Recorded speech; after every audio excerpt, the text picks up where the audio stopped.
Welcome to this lesson for movement in and out of cells. So we have just talked about different kinds of cells and how they are specialized. We've looked at the plant and animal cells. So we just want to look at how substances move in and out of cells. And so by the end of this lesson, you should be able to define diffusion as the net movement of particles from a region of their higher concentration to a region of their lower concentration down a concentration gradient. And this is as a result of their random movement. And you should also be able to state that substances move into and out of cells by diffusion through a cell membrane.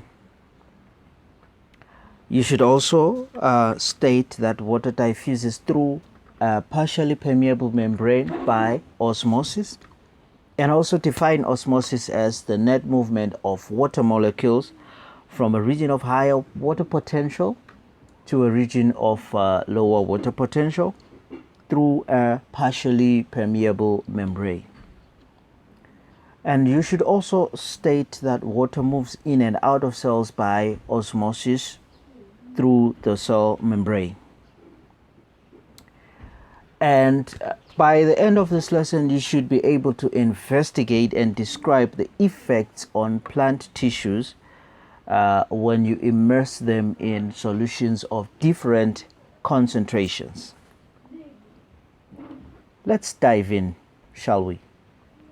So we're going to start with diffusion, and we will look at what diffusion is. So diffusion is the net movement of particles from a region of their higher concentration to a region of their lower concentration down a concentration gradient. So this is as a result of their random movement. So the constant random movement of particles, which is their kinetic energy, allows diffusion to occur. So ultimately this means that particles will spread out. Right, I know that's a little bit too much to take in, but let me slow it down for you. So when we say particles are moving from a region of higher concentration, we are simply saying they are moving from where they are concentrated, which is basically where they are clustered or where they are squeezed together, to a point where they are free, to a point where they are scattered and spread out.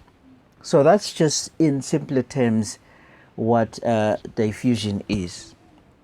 So as you can see from this diagram, you see that a place where we're looking at a picture with particles, and in the first picture there are so many particles of substance A, and in the second part of the arrow there are a few particles of substance A.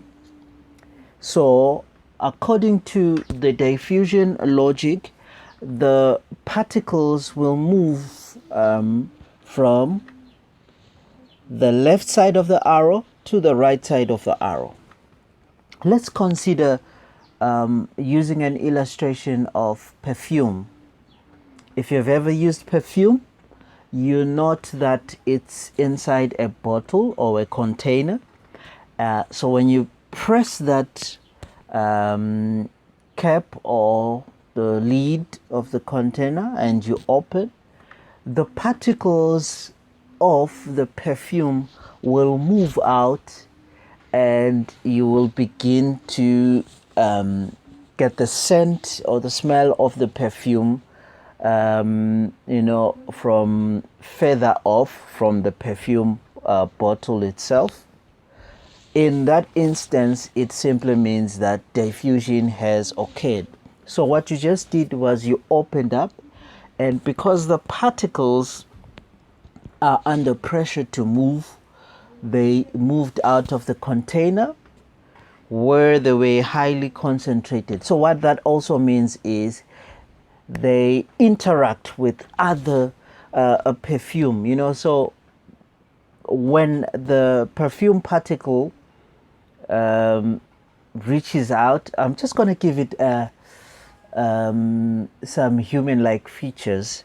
So if the perfume particle reaches out or bounces against something, it will bounce against another perfume particle. But in a place where it's slowly concentrated, maybe if it reaches out, it bounces against air, and it takes quite a while before it interacts with another perfume particle. So that's lower concentration. So that's how diffusion occurs. So diffusion occurs up until there is an equal amount of concentration on both sides. Let's look at this image of cells. As you can see in the before version, there are limited cells with limited particles within that cell. And then in the cell labeled after, it's pretty much almost the same. So what that means is particles have moved outside or were under pressure to move outside the cell into the cell where they were lowly concentrated. So by diffusion, nutrients will diffuse into the cell, which is from higher to a lower concentration. So this is what happens, for example, when food is being absorbed by the cells in the human body. Because there is more food outside, or there is more nutrients outside, they will have a tendency to move into the cell, and therefore the cell gains the food and the energy it needs to carry out its processes. So that's an example of the importance of diffusion in the human body.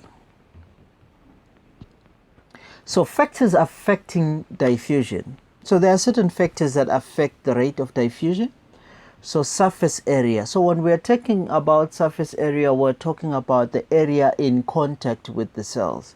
So if, in contact with the particles.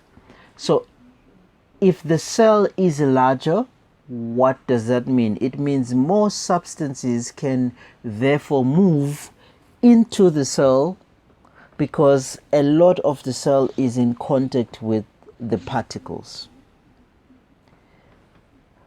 Right. Temperature. The higher the temperature, the higher the rate of diffusion. This is because the particles have got more kinetic energy as the temperatures increase. So in simpler terms, when particles gain heat energy, they have a tendency to move fast. More like you when you are on fire or you step on something hot, you will move fast. So it's the same principle with every particle. It gains kinetic energy when heated. So diffusion tends to be faster. So the higher the concentration gradient, the higher the rate of diffusion. So what does this mean? It means if the concentration is almost equal, it means that diffusion will just occur for a short phase of time, and then it stops. Remember, concentration has to be equal on one side and equal on the other side. Right. So the greater the difference in concentration, if there is too much concentration on one side and very low concentration on the other side, then diffusion will occur more. So diffusion depends on the concentration gradient. So the shorter the distance as well, the higher the rate of diffusion. So this is quite self-explanatory. The shorter the distance the particles have to move, the quicker the process is going to be. So that's why it's quite easier for you to, catch the scent of a perfume in a smaller room than when you are in a large hall. All right, so we hope that you have understood what diffusion is. Let's proceed to look at osmosis. Now, before we look at osmosis, can you just think of how osmosis could be different to diffusion? Well, we'll define osmosis as the net movement of water molecules from a region of high water potential to a region of low water potential through a partially permeable membrane. Right. So the difference between diffusion and osmosis is that in diffusion, it is the movement of basically any other particle. But in osmosis, it is explicitly the movement of water molecules. Right. So we can, in layman terms, say osmosis is the diffusion of water molecules. So in this case, it is not the other molecules, but it is water which is moving. But the key thing now is a partially permeable membrane. So the partially permeable membrane will only allow the movement of water molecules and block the movement of other substances. So because water cannot be dissolved in water, we use the terms water potential.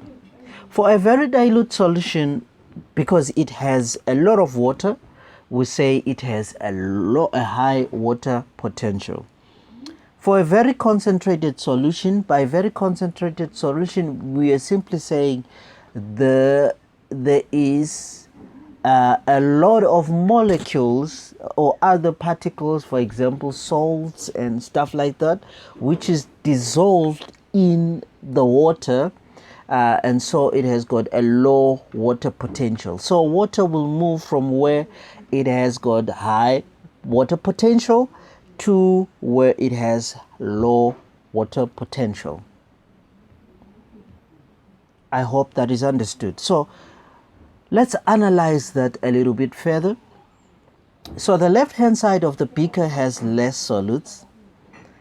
Therefore, the solution is dilute or less concentrated. And then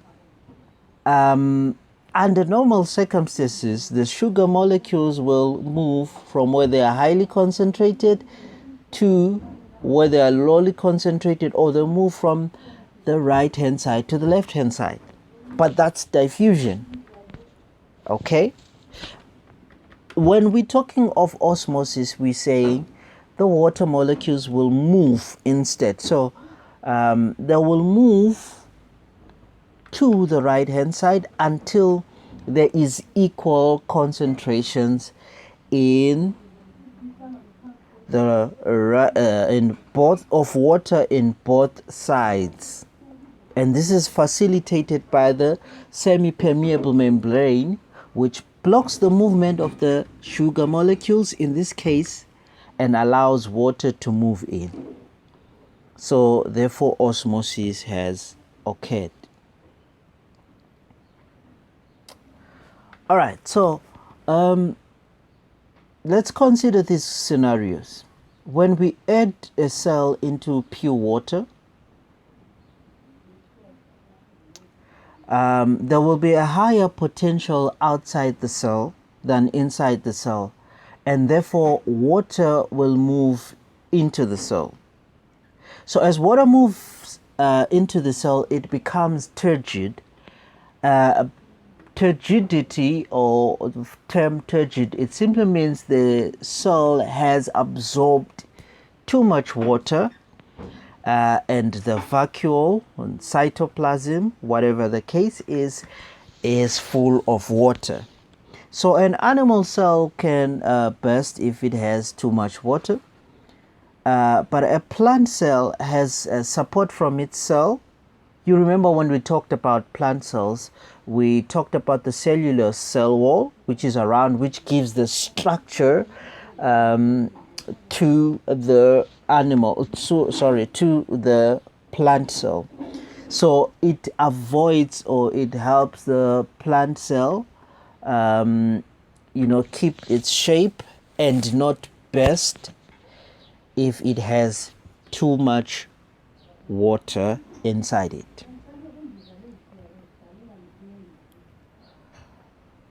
All right, so when we add a cell into a concentrated solution, so there will be a higher water potential out inside the cell than outside the cell. Therefore, water will move out of the cell into the solution. So as water moves out, the cell becomes flaccid. So flaccidity, or the flaccidity of the cell, simply means there is water that has been lost from the cell, and the cytoplasm will tend to shrink, right? And in the case of a plant cell, the cytoplasm will eventually tear away from the cell. Right. So let's look at these different scenarios. So we have, in the first instance, a normal cell. So this is a plant cell. This probably looks like a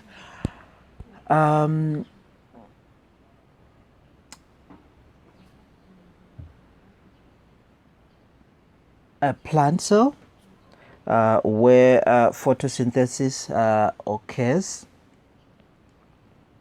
Right. So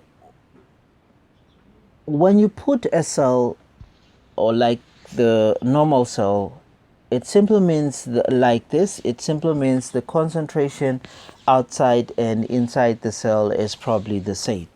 So this is a normal cell. And look at the turgid cell. Let's look at the vacuole. Remember, vacuole stores water and dissolved minerals. It's enlarged, and it's affecting a little bit the size and the shape of the cell. And then let's look at the flaccid cell. The flaccid cell, it means water has been lost from inside the vacuole, and it has moved outside. This is because the cell is placed in a concentrated solution. So look at the vacuole, it has lost water and it has shrunk. So if a cell loses a lot of water, it becomes plasmolyzed, right? So in this case, the cytoplasm has pulled away from the cell wall. And then let's look at active transport, which is going to be our last part of the lesson. So active transport is the movement of particles through a cell membrane from lower concentration to a higher concentration using energy from respiration. Right, so active transport is basically reverse diffusion. So active transport is used in cases where diffusion or osmosis cannot be relied upon. For example, a cell will have high concentrations, let's say, of salt than outside, but it still needs even more salt inside so that it carries out its metabolic reactions. So it will need to expend energy to grab these salts and force them inside such that it gains despite it having more concentration of this salt. So these occur frequently in plant root cells, plant root hairs, where they absorb water from the ground or minerals from the ground.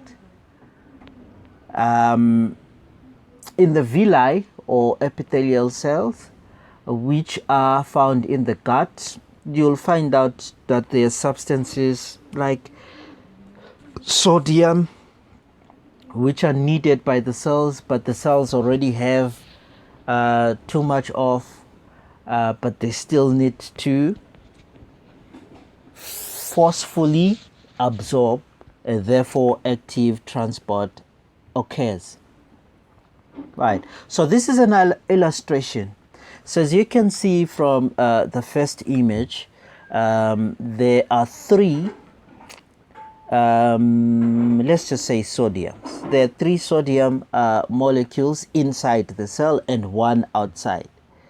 So this ATP, which is the energy from respiration, will bind with this sodium and flip and turn on its head and move the sodium into the cell such that it now has 4. In this case, active transport has occurred. Right. So this is just a simpler means of expressing how active uptake or active transport occurs. And remember, it needs energy, and that energy mostly is supplied by respiration. Right. So we have reached the end of this lesson, but stay tuned. On the next one, we are going to look at the differences between the three and investigate the three phenomena: diffusion, osmosis, and active transport. Ciao, see you in a bit.